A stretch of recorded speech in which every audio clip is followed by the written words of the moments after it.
Welcome to the Psychosocial Safety Summit coming to you in Brisbane in October 2024. This year, I wanted to do things differently and introduce you to the speakers and the partners before you arrived because you need to know who these incredible people are. And if you haven't got your ticket yet, jump on the link below. But today, I would love to introduce you to Dr. Caroline Howe, who is the founder and CEO of Create Today, How Safe, and My Social Support Network. Caroline, thank you so much, not only for joining us today, but for joining us in the summit. Oh, it is a pleasure. I'm so pleased to be able to be part of it this year. Thank you for inviting me. You are welcome, and you are a wealth of knowledge. And I love every time we connect and chat because we could really change the world. But We try. We try. we do change the world and change the system. I think that's one of the sticking points. Let's just call it that. But I want people to understand your incredible background and experience and how you got to where you are today. So can you share a little bit about that? That is such a good question. Every time we talk about something like this, I always think about that journey when I started off as a young rehab counsellor, and I truly wanted to change the world. I wanted to save everybody. And I started in the disability sector. I started in a world where you work with someone and then you walk with them until they feel like they're independent. And my expectation of the workers' comp scheme was always the same until I was about 24 when I realised that someone I had helped back into having capacity and back into having life, suddenly I was told it wasn't enough. And what I have found over the 30 years working in this scheme, that nothing has changed. Everything has stayed the same. We have a scheme that's very, very physically oriented. And when we have this rise of psychological injury, and our systems and processes are not able to cope with the change in injury type. And so it causes this constant friction and frustration.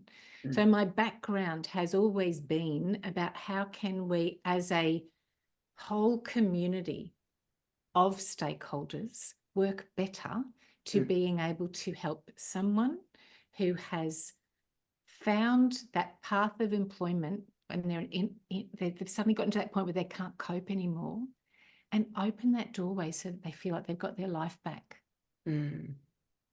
So anyway, it's been a long journey, and here we are now. Did you start off with physical rehab? I'm a rehab counsellor, so whether it was physical or psychological, my role has always been transitioning people out of workers' comp back into work. And by the time they get to me, it doesn't even matter what the original injury was.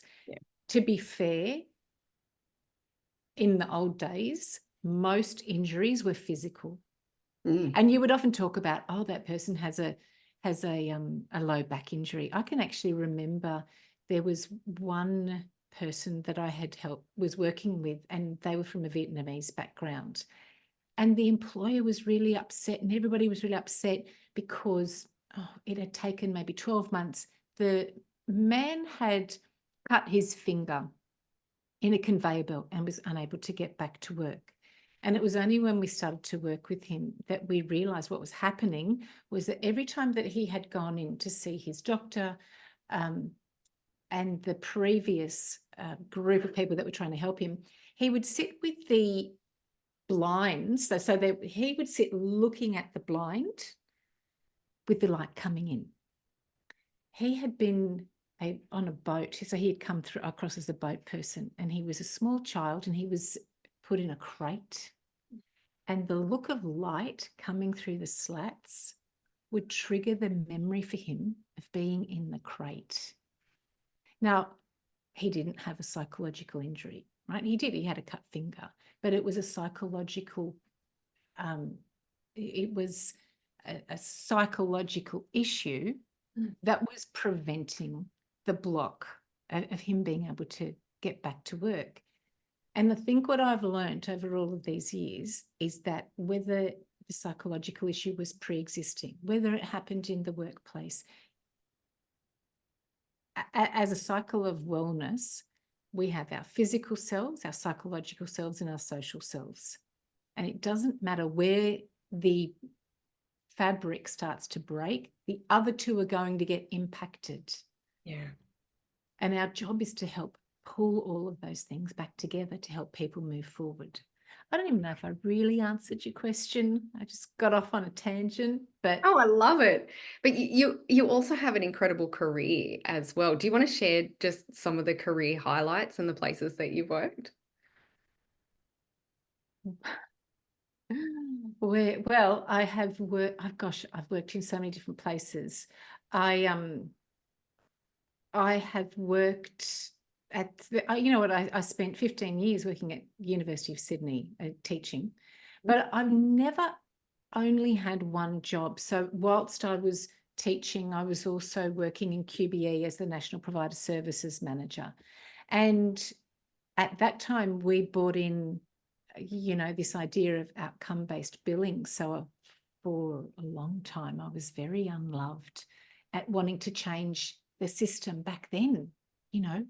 And then I moved into working for iCare, and I was their head of research, where I loved that because we were really able to have a look at systemic problems and how things were getting stuck and how we could work together to unstick them.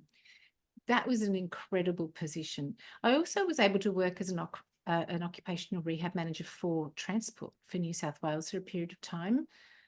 An amazing opportunity to look at how such a complex business can actually navigate its way forward, because you're talking about completely different mindsets across a range of different businesses. And I've worked in private enterprise and for rehab providers, and, you know, so yeah, I think if you've been in the industry for a long time, you get to try lots of different things. And now I put my money where my mouth is and, you know, have set up my social support network as a way of being able to take everything that I've learned and put it into practice, which is, unless you offer people a social recovery option, then it will continue to be a difficult battle to get better psychological health recovery and sustainable recovery. Because unless you are building a network of people around them again so that they feel safe and can take that next step forward, you are still isolating people. You are still, you know, you're constantly duplicating the situation that they find themselves in post-injury. Yeah. And I always think of it, if I've got a psychological injury, most of the time, like 98% of the cases that we get, they were caused by people. And then we're asking that person who was bullied and harassed and hurt by people, go and get a job. It's with people. Don't be worried about that. You shouldn't be scared. Just go off and do that. And the terror, and we can't even imagine the terror that they go through. So, you know, our purpose is to rebuild that social connection around them, give them that sense of self-agency, help them remember that not everybody will hurt them, that they're safe, and walk with them until they feel that they are better now. I don't know if I can share a photo with you, but I'm going to try. And this is the reason. We had one guy who the other day, he was exited from the scheme on Wednesday. And he still shows up and comes into the network. He's now volunteering his time back. And the reason I want to share this, and I know that this is a bit of an odd segue probably, but I'm going to anyway. Look at the smile on his face. Yeah.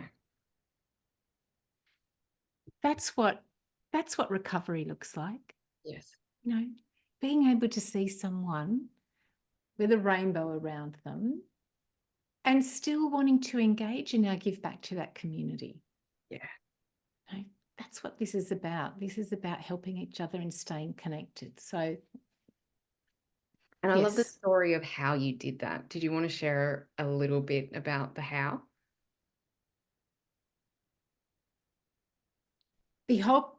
this whole thing started with asking injured workers what they wanted.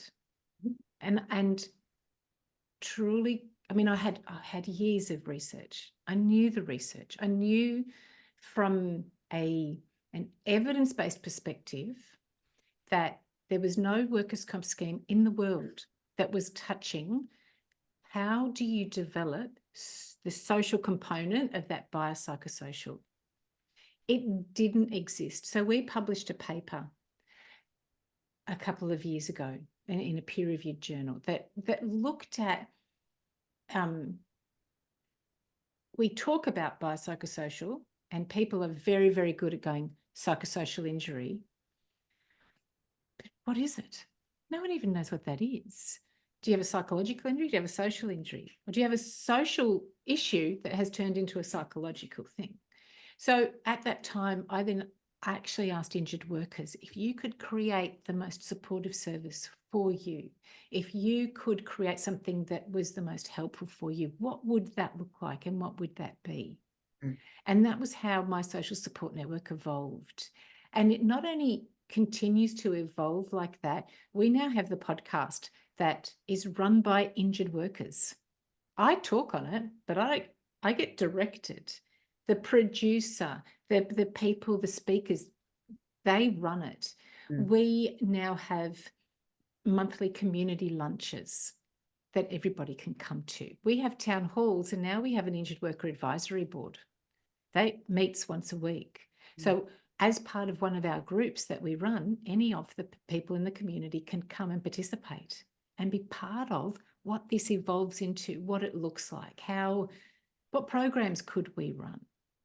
So it is, it may have been an idea in theory, but it has evolved with injured workers.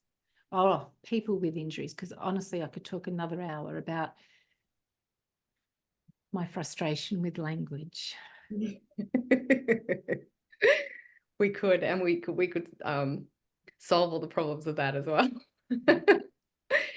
Now, if people love what you're hearing, which I do every time we talk, what's the best way to connect with you or potentially get involved? What can they do there? You can connect with us either through our website, which is info@mssn.com.au. You can also email me directly, which is caroline@mssn.com.au. People can either participate as part of the community, as a program speaker. We have group program leads, and we have some incredible people that participate in that, and also in the podcast. Yeah, fantastic. And I'd love to hear a little bit of a teaser about what you're talking about in the summit. Can you share? What I wanted to talk about in the summit is some of the complexities around running online programs for socialisation for people with injured workers. I'd like to talk about what's working, what doesn't work, and I'd really like to offer the learnings of what we have learned so that other people can get value and benefit from that. Yeah. And you have been in the industry for 30 years, and you've been working alongside and collaborating with people with an injury, and the insights that you have from that, the support that you're providing, the ability that what you have developed together to bring people back to life, back to socialization, back from the brink, back from the worst is honestly incredible, and it gives me absolute goosebumps. And I think more people need to know about what you're doing, how you're doing it, and the system needs to change to be more supportive to areas that really we don't have a good grasp or handle on. We really are there when it comes to physical injuries, but there's still a lot to learn when it comes to psychological and psychosocial and biopsychosocial. I agree. And the only way that we're going to solve that problem is together. Yes. And we can do it. We Yes. can do it. we have to be brave to be innovative Mhm.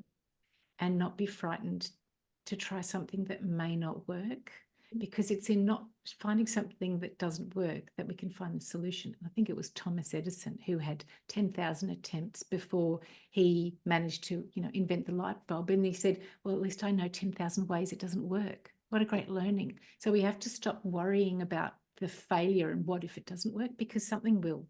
Yeah. And I would love to share all of the things that we have learnt along the way, and then some of those good stories.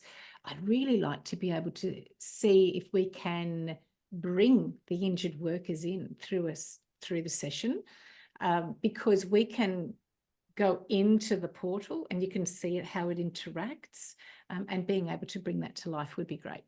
Yeah, fantastic.